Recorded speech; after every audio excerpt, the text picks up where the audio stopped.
네, 오늘 본문은 굉장히 해석하기 어려운 단락이 포함된 내용입니다. 어떤 내용이 있습니까? 4절에서 6절 이럴 때 보면 한 번 믿었다가 다시 타락하면 다시 회개할 수 없고 새롭게 될 수 없다라는 경고가 담겨 있는 구절이 바로 오늘의 이 단락이 오늘 본문의 내용입니다. 이것이 그 교회사 안에서 굉장히 큰 뜨거운 감자고요. 이 칼빈주의자들은 이 본문을 어떻게 해석하냐면 이 사람은 구원받은 사람이 애초에 아니었다라고 해석을 하고, 알미니우스에서는 어떻게 해석하냐면 고바라, 칼빈주의자가 틀렸고 구원을 받아도 탈락이 될 수 있구나라고 해석을 합니다. 그래서 굉장히 뜨거운 감자고요. 이거를 해석을 잘 하지 못한, 오늘 설교 중간까지 듣다가 졸고 잘못해서 가버리시면 이 구원이고 뭐고 끝났다 이제 이렇게 될 수 있으니까 잘 들어 주셔야 됩니다. 여러분, 연애 편지를 이제 읽게 될 때는 맥락이 중요하잖아요. 여기 연애 안 해본 분이 몇 분 계십니까? 네, 다 연애를 해 보셨죠? 네. 연애 편지 할 때는 맥락이 중요합니다. 그래서 예를 들어 멘트를 날립니다. 나는 더 이상 너의 여자친구로 남고 싶지 않아 라고 이제 했는데, 그 마지막 문장 하나만 보고 이제 이 남자가 상심해서 다 편지를 다 읽지도 않고 찢어버리고 이제 멀리 떠나버렸다, 이러면 굉장히 서글프고 비참한 일이 되잖아요. 문맥을 보니까 이 여자가 이제 홍기가 나는 다 찾고, 그리고 나는 너랑 결혼하고 싶은 마음이 굴뚝 같은데, 근데 나는 자존심 때문에 너에게 먼저 결혼하자는 얘기는 못하고, 나는 너를 사랑하긴 하지만 너의 여자친구는 오늘까지만 하고 싶다라고 하고 마무리한 거예요. 문맥을 보면 뭡니까? 나는 내 입으로는 참아 못하지만 네 입으로 나에게 결혼해 달라고 얘기를 하는 거잖아요. 근데 만약에 문맥을 모르고 문자만 해석을 해서 나는 너의 여자친구를 남고 싶지 않다라고 하고 편지를 찢어버리고 울고불고 멀리 떠났더라, 이렇게 하면 굉장히 서글픈 일이 됩니다. 그래서 해석을 잘 해야 된다는 거죠. 그래서 오늘 본문은 본문도 해석하지만 본문의 전문맥을 먼저 한번 살펴보고 그 다음 본문을 해석하고요. 후문맥은 이런 게 나온다까지만 제가 한번 알려드리도록 하겠습니다. 전문맥이 성경을 한번 펴서 보면요, 히브리서 5장 11절입니다. 11절에 뭐라고 하냐면 멜기세덱에 관해서 이야기를 하고 싶은 게 굉장히 많이 있는데, 이 멜기세덱에 대해서 지금 이야기를 하고 싶지만 너희가 이렇게 듣는 것이 둔하기 때문에 못 알아들을 것 같으니까 멜기세덱은 지금 얘기 못하고 다음에 얘기해야 될 것 같다고 얘기를 하는 것입니다. 말을 하고 싶은 내용이 많지만 어차피 지금 얘기해도 못 알아들을 것 같다는 거예요. 왜 그러냐면 히브리서 5장 12절에 보면 때가 오래 지났어요. 너희가 마땅히 선생이 되어야 할 터인데, 여러분 제가 15년 전에 여기서 사역을 했잖아요. 그리고 이제 15년 있다 왔는데 15년이 지났단 말이에요. 때가 이미 오래되었어요. 그 사이에 그때 아직 어린 신앙이었지만 지금은 굉장히 성숙된 분들이 계세요. 그런 분들이 우리 교회에 많이 계세요. 근데 그때도 아직 어린 신앙이었는데 아직까지도 성숙하지 못하고 어린 신앙으로 그 긴 세월 동안에 고모양 계신 분들이 혹 계신 것 같은 느낌도 드는데, 지금 뭐라고 말은 못하겠습니다. 계신 것 같은 느낌도 들어요. 아직까지 선생이 되지 못하고, 그 세월이 흘렀으면 훌륭한 이 신앙인으로서 교회의 기둥 같은 역할을 감당한다든지, 뜰장님을 하든지 교사를 하든지, 아니면 교회 이것저것 봉사를 하면서 성숙된 모습을 보여줄 거라고 예측을 했지만 막상 보니까 그러지 못하고 아직까지 어린아이의 신앙 상태에 머물러 있는 그런 모습을 보이는 일부 성도들이 히브리서에 있다는 것이죠. 바울이 보기에는 벌써 성숙해서 어른이 되어야 하는데 아직까지 5장 13절에 보면 젖을 먹는 어린아이와 같이 의의 뭐죠? 13절에 보면 의의 말씀을 경험하지 못하는, 12절에 14절에도 봐도 단단한 음식을 장성한 자로서 먹어야 하겠지만 아직까지 그들은 14절에 지각을 사용함으로써 연단을 받아 선악을 분별하지 못하는 이 모습이 있는 것입니다. 지각, 어떤 말씀에 대한 이해력과 판단력을 가지고 말씀도 해석하고 내 삶도 해석하고 교회도 해석하고 세상을 바라보는 해석의 눈이 뜨여야 하는데 아직까지 이게 안 되는 거죠. 그러니 이걸 어떻게 해야 되나 라고 하면서 히브리서 이 설교자가 나는 아직 차마 멜기세덱에 대해서 이야기를 못하겠다라고 하는 것입니다. 왜? 못 알아들을 것 같아서. 그렇기 때문에 오늘 본문 1절에 이렇게 시작합니다. 1절에 첫 이제 단어가 뭡니까? 그러므로라고 되어 있습니다. 그러므로 앞에랑 연관이 된다는 거죠. 그러므로 이제는 어린아이의 신앙을 버리고 어떻게 하냐면 그리스도의 도의 초보를 버리고 이제는 초보를 버리는 거예요. 어린아이의 신앙을 버리고 2절에 이제는 완전한 대로 나아가라고 이제 설명하고 있습니다. 2절을 한번 띄워주면요. 2절에 다 이 완전한 대로 장성한 어른의 성숙한 분량까지 나아가라고 그렇게 이야기를 하고 있습니다. 여러분, 그리스도의 도의 초보가 1절에 나옵니다. 이게 뭐냐면 일종의 오늘날 뭐 정확하진 않아요. 학자들마다 다 추측을 하는 것입니다. 우리가 제가 오기 전에 우리 성도님들이 이제 성경 공부를 하나 우리 했었지 않습니까? 이제 성경 공부 이름이 뭐예요, 그게? 네. 풍성한 삶, 그래요. 풍성한 삶. 네, 이제 명칭이 풍성한 삶이잖아요. 그걸 했단 말이죠. 그런 것처럼 초대 교회 안에서도 이 일종의 성경 공부의 흐름과 그리고 단계가 있었던 걸로 추측을 학자들이 합니다. 그래서 이 그리스도의 도의 초보는 일종의 뭐냐면 기독교 기본 진리라는 기본 교리의 내용으로 추측을 합니다. 그래서 제일 먼저 하는 게 뭐냐면 첫 번째 단계가 죽은 행실을 회개함이라는 단계입니다. 그래서 삶의 이 어둠에 속한 우리의 삶을 일단은 회개를 하고 삶을 돌이킨 게 첫 번째 단계고요. 두 번째 단계가 뭐냐면 하나님에 대한 신앙입니다. 일종의 신앙의 그 회심, 그리고 복음을 듣고 신앙이 돌이키는 것이 바로 그 내용이고요. 2절에 보면 세례가 나오지 않고 세례들이 나옵니다. 왜 세례들이냐? 유대교의 세례가 있고 기독교의 세례가 있는데 이 세례를 서로 상호 비교함으로써 유대교와 기독교의 차이를 배우게 되는 것입니다. 그 다음이 뭐냐면 안수입니다. 안수, 이게 뭐냐면 세례식을 이제 정식으로 믿음을 가지고 이 교회에 입문하기 위해 세례식을 하는데 세례식을 할 때 입회 의식이 바로 안수입니다. 그 다음이 다섯 번째가 뭐냐면 죽은 자의 부활과 영원한 심판에 관한 교훈의 터, 다시 말하면 이 종말론에 관한 것들을 배웠던 것이죠.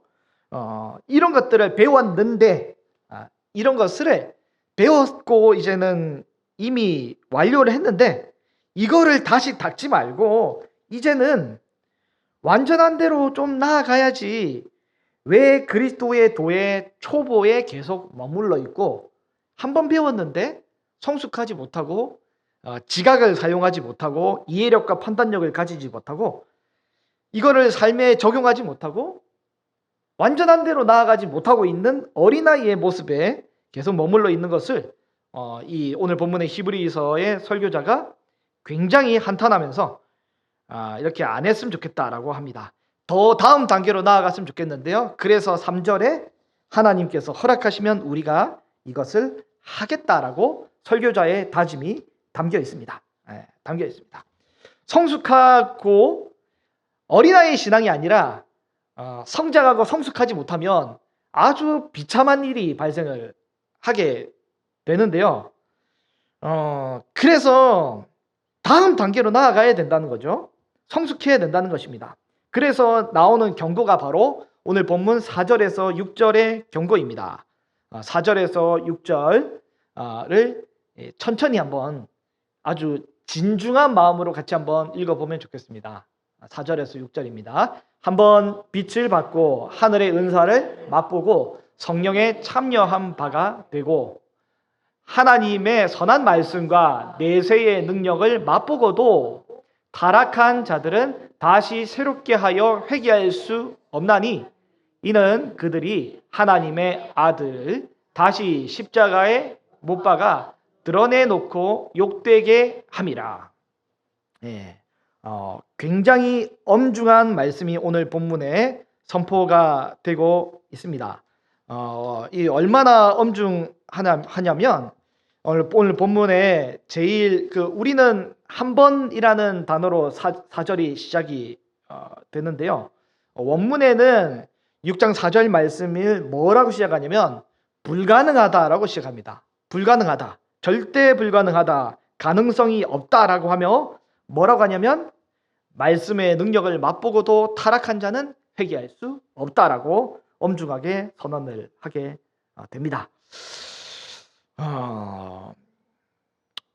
여러분 질문 하나 드리겠습니다. 예수님을 믿는 사람이 이제 그 믿음을 잃어버릴 수가 있습니까? 없습니까? 다시 질문하겠습니다. 구원받은 사람이 그 구원을 잃어버릴 수가 있습니까? 없습니까? 여러분 어떻게 됩니까? 오늘 본문은 구원받은 사람이 구원을 잃어버릴 수 있고 그리고 이 믿음을 상실할 수 있다라는 것으로 이야기하는 것으로 느껴지지 않습니까? 여러분 이거를 이렇게 기록한 의도가 뭐냐면 히브리서 기자가 아주 엄중하게 우리에게 경고하는 것입니다. 실제 교회 다니면서 예전에는 우리 가운데 같이 신앙생활을 했다가 어느 순간 코로나인지 뭔지 아니면 외부의 환경이 뭔지 믿음을 상실하고 교회를 안 나오는 지체들이 있지 않습니까? 그리고 예전에는 교회를 쭉 다니다가 실족을 해서 실망을 해서 신앙을 버린 사람이 또 있지 않습니까? 실제적인 우리의 삶의 목회적인 현실 가운데 그러한 환경들 속에서 히브리서 기자는 우리에게 경고를 하고 있습니다.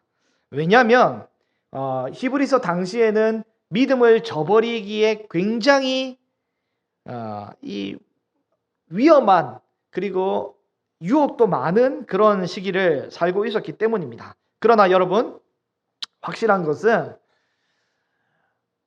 믿는 자가 구원을 잃어버리는 일은 없습니다. 그리고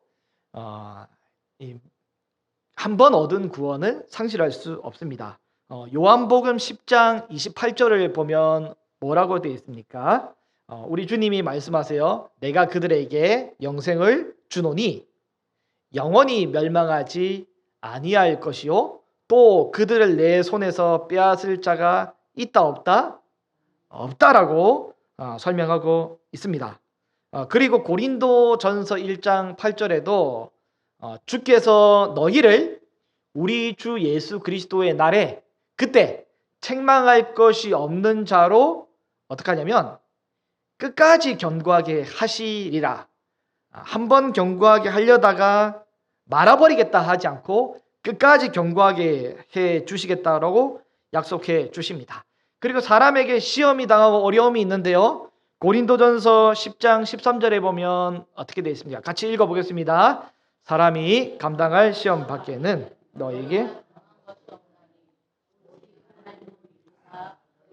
감당하지 못할 시험 당함을 허락하지 아니하시고 시험 당할 즈음에 또한 피할 길을 내사 너희로 능히 감당하게 하시느니라.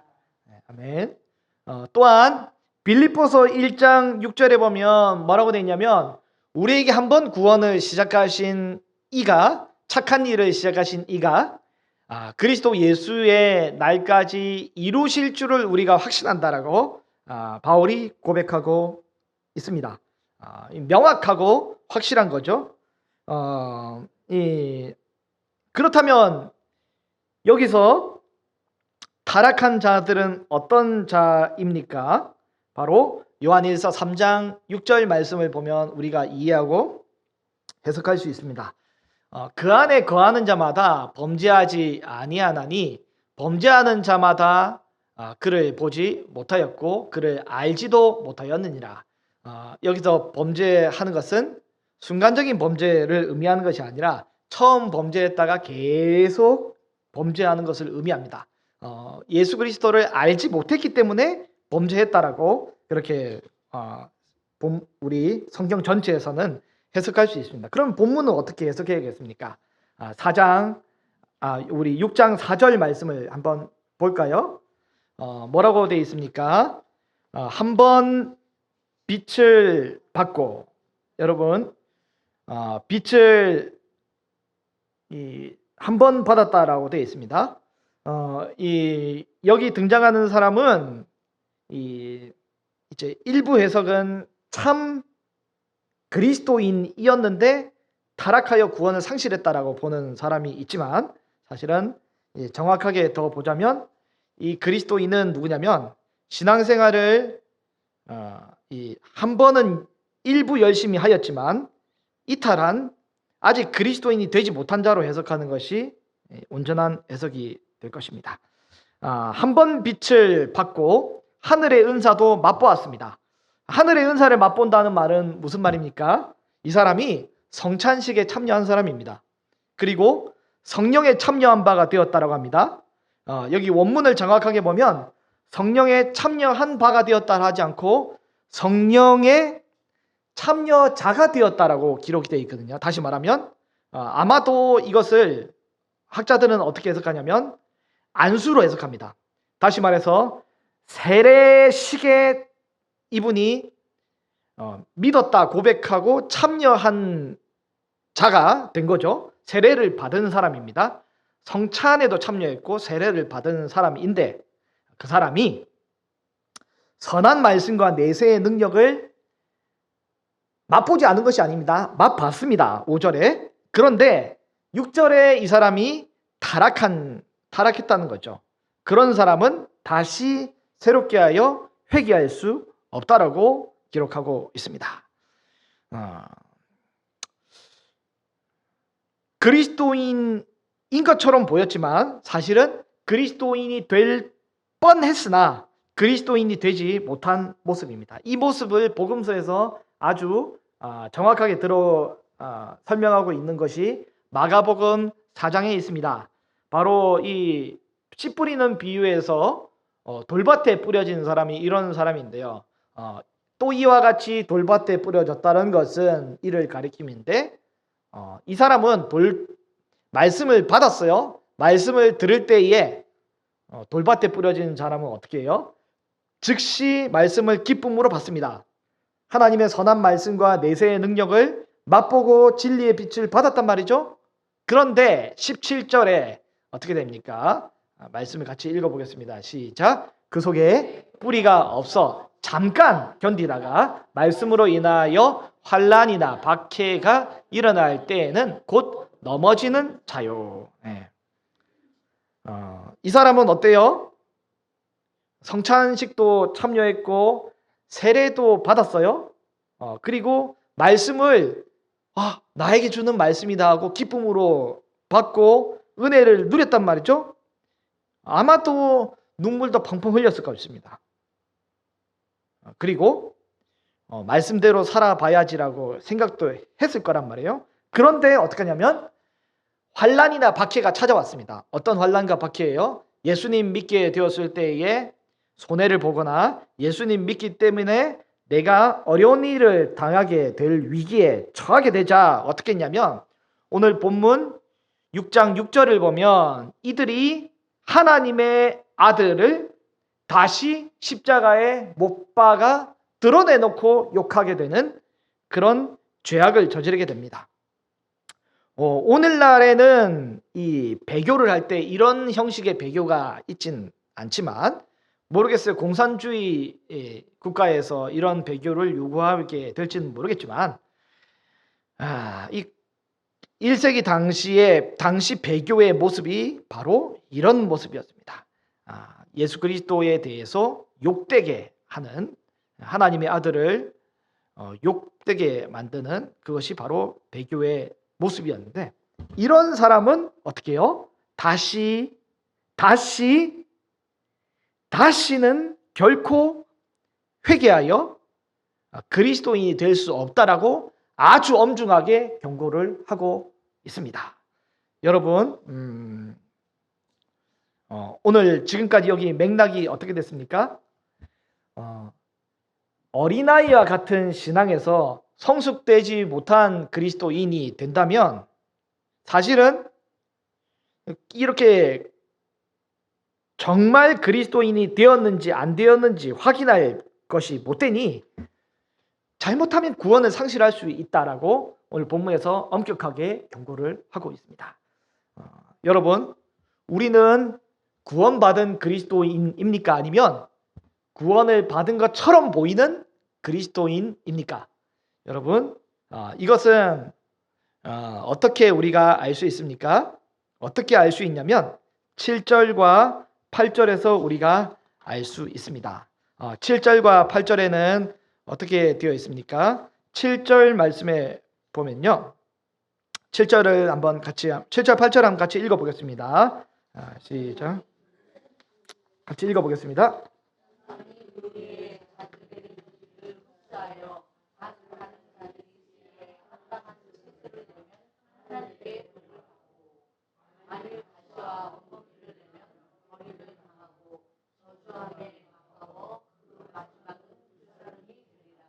네, 이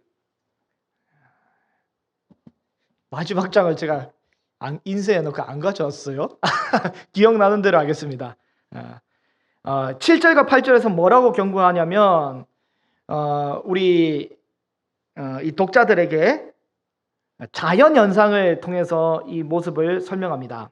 만일 수신자들이 장성함에 이르도록 성숙한 그 믿음의 길로 나아가지 않는다면 그들은 완전히 떨어져 나가 배교할 수 있을 만한 중대한 위험에 처하는 것을 경고하기 위해서 예시를 드는 게 바로 7절과 8절의 내용이 되겠습니다.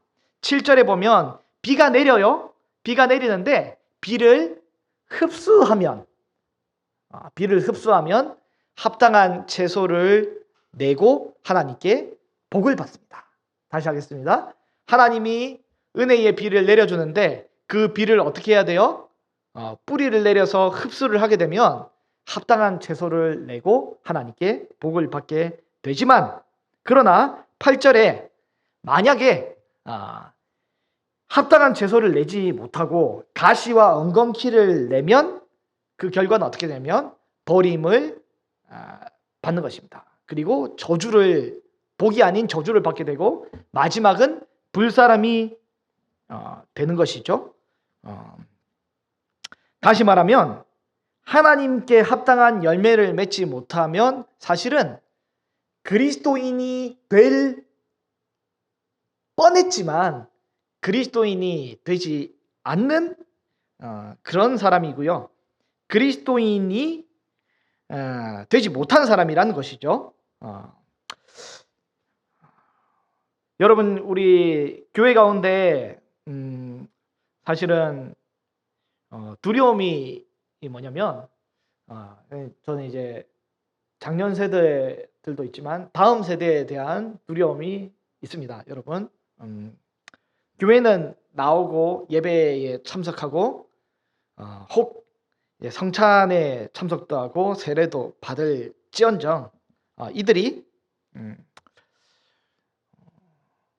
믿음에 굳게 신앙을 깊게 내리지 않는다면 10년, 20년이 지나서 계속 성숙된 그리스도인으로서 어른이 되고 교회를 책임지는 이 장년이 되어서 교회에 계속 남아 있을까라는 두려움을 가집니다. 여러분, 장년 성도님들은 솔직히 제가 여러분들에게 이제 해코지라고 교회 오지 마세요라고 쫓아내도 오실 분들이 계시단 말이죠.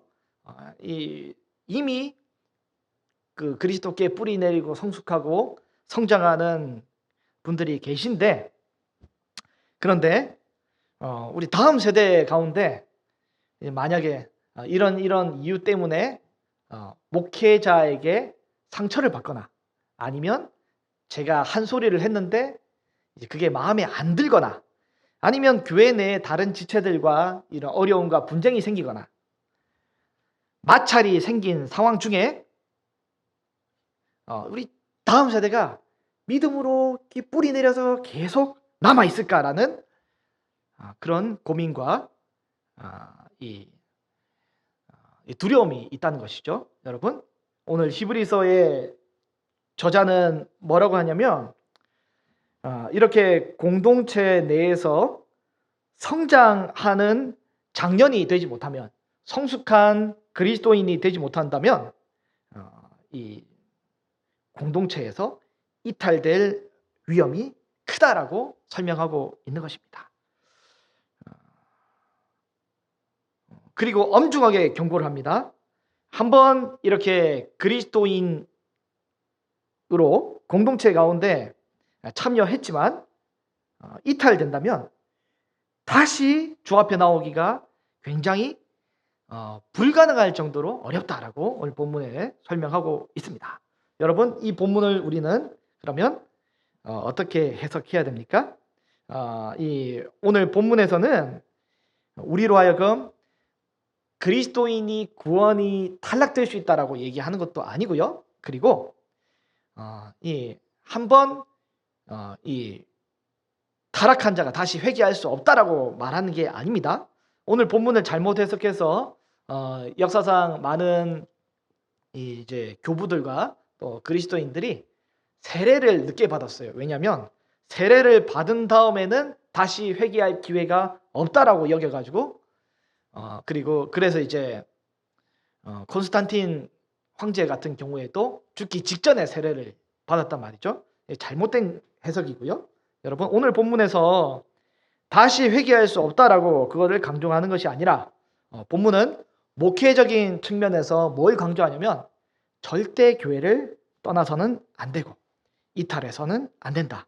우리가 성숙된 그리스도인이 되지 못하면 이렇게 이탈하고 떠날 수 있는 그런 위기가 봉착할 수 있으니 절대 우리는 어린아이 단계에 머물러 있어서는 안 된다는 것을 강조하고 있습니다. 그래서 그것을 볼 수 있는 것이 9절부터 12절까지의 내용이 되겠습니다. 9절에 보면 뭐라고 시작합니까? 같이 한번 읽어보겠습니다. 사랑하는 자들아, 우리가 이같이 말하나 너희에게는 이보다 더 좋은 것 곧 구원에 속한 것이 있음을 확신하노라. 아멘. 히브리서 이 설교자가 갑자기 돌변합니다. 절대 너희에게는 이 구원이 있을 수 없다, 불가능하다라고 이야기를 하다가 갑자기 돌변해서 너희에게는 구원에 속한 더 좋은 것이 있다라고 확신한다라고 이야기를 합니다. 게다가 이 9절 제일 처음에 뭐라고 하냐면 사랑하는 자들아라고 하며 시작합니다. 이게 우리는 사랑하는 우리 천우교회 성도 여러분 할 수 있잖아요. 근데 여러분 히브리서 전체를 찾아보면 히브리서에서 처음이자 마지막으로 히브리서 설교자가 사랑하는 자들아라고 이야기를 합니다. 지금까지 엄중한 경고를 하다가 여기서 이 어떤 수사학적 기법으로 그 두려움과 경고를 녹여주는 장면을 지금 벌이고 있는데요. 뭐라고 하냐면 우리에게는 이보다 더 좋은 것 곧 구원에 속한 것이 있다라고 말합니다. 이 구원에 속한 것이 뭡니까? 바로 우리는 하나님의 언약을 버리고 실수하고 넘어지나 구원에 속한 것이 뭐예요? 예수 그리스도의 변하지 않는 언약, 바로 십자가 복음이 바로 그것 아닙니까? 그것이 우리에게 있다라고 설교자는 이야기를 합니다. 그렇기 때문에 10절, 하나님은 불의하지 아니하사 너희 행위와 그 이름을 위하여 나타낸 사랑으로 이미 성도를 섬긴 것과 이제도 섬기고 있는 것을 하나님은 잊어버리지 않는다라고 그렇게 말씀합니다. 다시 말하면 뭡니까? 지금 성도를 섬기고 있었고 섬기고 있는 이 사랑이 지금 여러분들에게 열매로 현재도 있고 그리고 과거에도 있다는 것이죠. 이것이 바로 구원에 속한 것이 우리에게 열매로 드러나고 있습니다. 11절에 그래서 우리가 간절히 원하는 것은 너희 각 사람이 동일한 부지런함을 나타내어 끝까지 소망의 풍성함에 이르러 12절에 게으르지 아니하고 믿음과 오래 참음으로 말미암아 약속들 하나님의 언약들을 기업으로 받는 자들을 본받는 자가 되려 하는 것이다 라고 설명하고 있습니다. 이게 무슨 말입니까? 복음 안에서 우리가 열매를 맺는데 사랑의 열매 그리고 부지런함의 열매 믿음과 오래 참음의 이 열매들을 맺어서 이 언약을 붙잡는 자들을 본받는 자가 되려 하는 것이라고 설명하고 있습니다. 우리 안에 착한 일을 시작하신 이가 과거에도 행하셨고 지금도 행하고 계시고 앞으로도 이것을 계속 행하고 있는 것을 이 히브리서의 설교자가 보면서 확신하고 있는 것입니다. 여러분 우리 작년 성도님들 중에 여러분 제가 볼 때 구원에서 만약에 이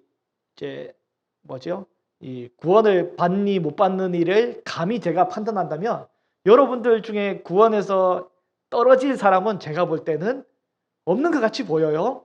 여러분 왜냐하면 여러분 안에 사랑으로서 열매 맺어가는 것이 있습니다. 그러나 만약에 우리가 사랑으로서 열매 맺어가는 것이 한 번도 눈에 보인 적이 없다면 교회를 사랑하여서 인내하고 믿음과 오래 참음으로써 성도의 모습, 아름다운 모습을 보인 적이 한 번도 없다면 우리가 내가 진짜 그리스도인이 되었는지 안 되었는지 두려워하며 우리가 우리 스스로를 점검해야 되는 것입니다. 히브리서 3장 14절 말씀을 우리 한번 펴볼까요? 마지막으로 한번 펴볼 텐데요.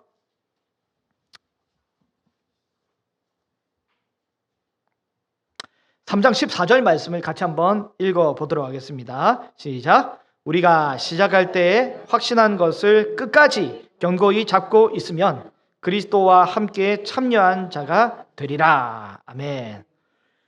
오늘 본문에서 히브리서 설교자가 한 맥락이 바로 이 말씀입니다. 우리가 처음 예수님 믿을 때 확신한 것을 환난과 어려움 중에서도 끝까지 견고히 잡고 있으면 우리는 그리스도와 함께 참여한 자가 되고 구원받는 백성이 되는 것입니다. 여러분 한번 구원받은 백성은 구원에서 탈락할 수 없습니다. 그리고 한번 믿는 믿음은 그 믿음이 진짜 믿음이라면 언제나 그 믿음은 상실되지 않고 하나님이 우리를 지키시고 끝까지 보호해 주십니다. 성령께서 우리의 이 보증이 되어 주셔서 성령께서 당신의 모든 것을 걸고 우리로 하여금 이 구원을 이루어내고 완성해 가실 것입니다. 존 메가더 목사님이 이런 말씀을 하신 것이 있는데요. 마지막으로 이 말씀을 드리고 마무리하면 좋겠습니다. 만약에 구원이 탈락될 수 있다면 당신은 이미 구원에서 탈락되었을 것이다 라고 존 메가더 목사님이 그렇게 이야기를 합니다. 구원에서 탈락될 가능성이 있다면 여러분 오늘도 저는 12번도 구원에서 더 탈락이 되었을 것입니다. 여러분, 구원에서 탈락될 가능성이 만약에 있는데 나는 구원에서 탈락되지 않을 거라는 확신이 있는 분이 계시면 그 사람은 구원받는 사람이 아닙니다. 우리가 주일에도 말씀을 함께 나눴지 않습니까? 여호와의 말씀을 즐거워하며 주야로 묵상하는 그 사람이 구원받는 사람인데, 여러분, 말씀이 읽는 것이 오늘 즐거움이 되고 기쁨이 되었습니까? 때때로 우리가 힘겨울 때가 있지 않습니까? 그럼 우리가 구원에 탈락된 사람입니까? 여러분, 마음으로 범죄한 모든 것이 하나님 앞에 구원에 만약에 탈락될 가능성이 있다면 우리는 구원에 탈락될 것 아닙니까? 입술과 생각과 마음으로 언제든지 우리는 하나님 앞에 부끄러운 죄악을 짓는 연약한 자들입니다. 그러나 우리는 어떻게 해야 됩니까? 우리가 시작할 때 확신한 것을 끝까지 견고히 잡고 있으면 우리는 그리스도와 함께 참여한 자가 되고 구원받는 백성이 되는 것입니다. 구원받는 백성인지 아닌지 구분하는 법이 무엇입니까? 간단합니다. 끝까지 붙들고 있는지 없는지 그것을 보면 명확해지는 것입니다. 저와 여러분이 끝까지 예수 그리스도를 붙잡고 있는 귀한 성도가 될 수 있기를 간절히 소망합니다.